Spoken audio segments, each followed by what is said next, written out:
I'm Ann Padilla, and I teach English at Bowling Green High School. What close reading forces them to do is to pay attention to how the words are arranged in a sentence and for what purpose.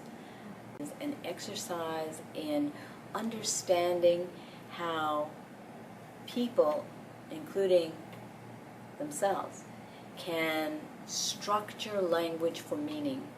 If they can see how somebody else is structuring language, okay, then they can take that knowledge and they can move it into their own writing. And to do that, I use a document that most of them are more or less familiar with, the Declaration of Independence. You are going to read right now, quietly, to yourself, okay, the first 2 paragraphs. That's all I want you to read now, but I want you to read it carefully. When you have finished reading it carefully, I want you to either raise your hand or I'll come up and give you a set of questions.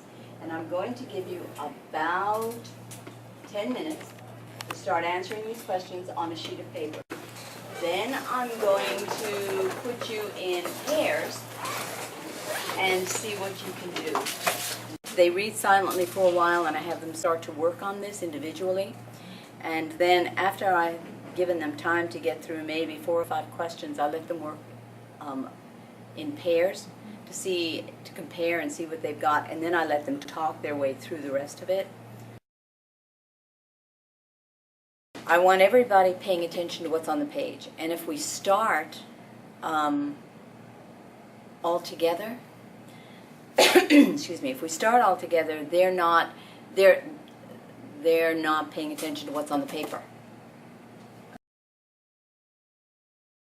And then we have a group discussion about the whole thing, and then I can figure out what they're understanding and where I need to help them to boost them along so that they get it. I start with very specific questions, and it follows all the way through. And as the questions go, they get more general and they get more analytical, and they are moving to higher levels of thinking. Okay, what's another truth he holds? That if the government becomes destructive of any of these, that the people have the right to alter or abolish it. Okay, good. Okay, when the government becomes destructive of what? Any of these rights, any of these self-evident truths, that all men are created equal, that they are endowed by their Creator with certain unalienable rights. What does unalienable mean? What are unalienable rights, Jasmine? Is it like when they can't take it away? Exactly, when they can't take it away.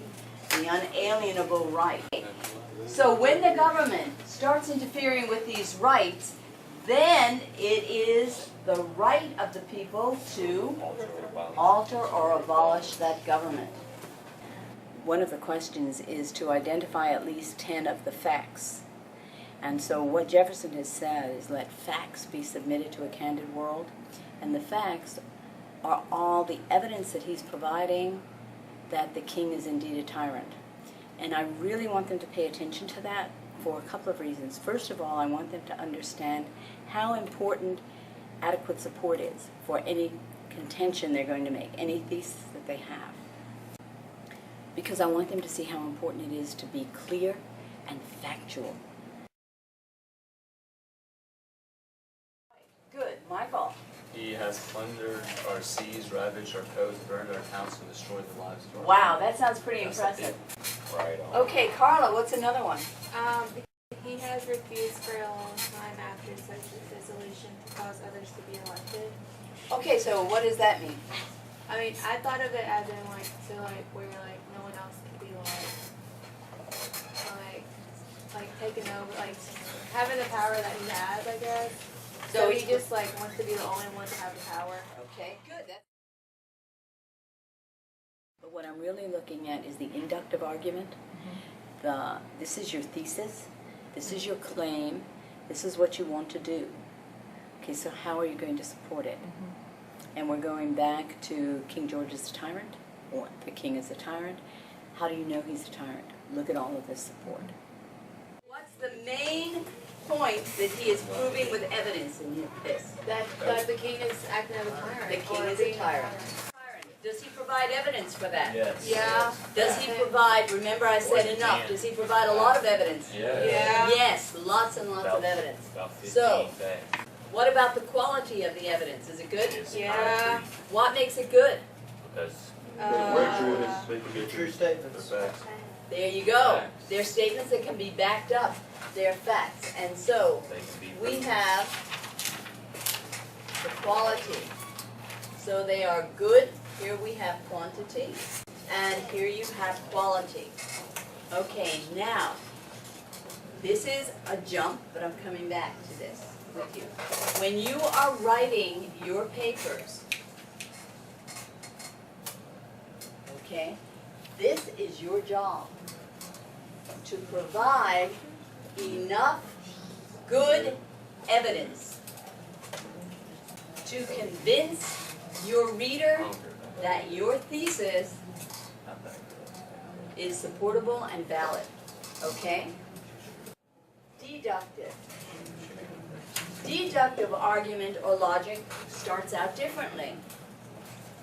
Basically, deductive argument is based on a syllogism.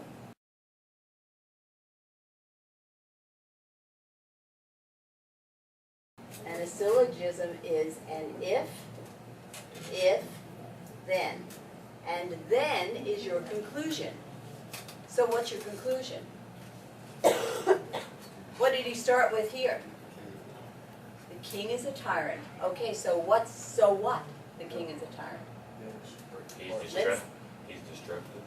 So therefore, So therefore, We should break apart. we should break apart. we should break apart from him and start what? Start over. Start our own nation. That's exactly right. So then, the then here is, we, the colonies of the United States, have the right to separate and start our own nation. How did he get to this conclusion? Go back to the first paragraph there, in the second paragraph actually. So what is true? That What has to be true? If this is true, then what two things have to be true? That the king is a tyrant. Okay, and I'm going to put that down here. That's true. If. If the king is a tyrant. But this only leads to this if what else is true? The proof. We have the proof. We have that here. Oh. Go back to that second paragraph. What has to be true in order for these two things to work the together? self-evident. Yeah. All of the self-evident truths are true. Okay, so let's review what they are. All men are created equal, Keep going. but they are endowed by their Creator with certain inalienable rights. Right, keep going, CJ. Among these are life, liberty, and the pursuit of happiness. Right. That- Okay, if all of this is true, and if it's true that the king has not protected the rights of the people, as a matter of fact, he has been destructive of those rights They have the by right. being a tyrant, They have then- the right to separate. and then start we have their the own. right to separate and start Under our absolute own nation. Okay. Yes, well done.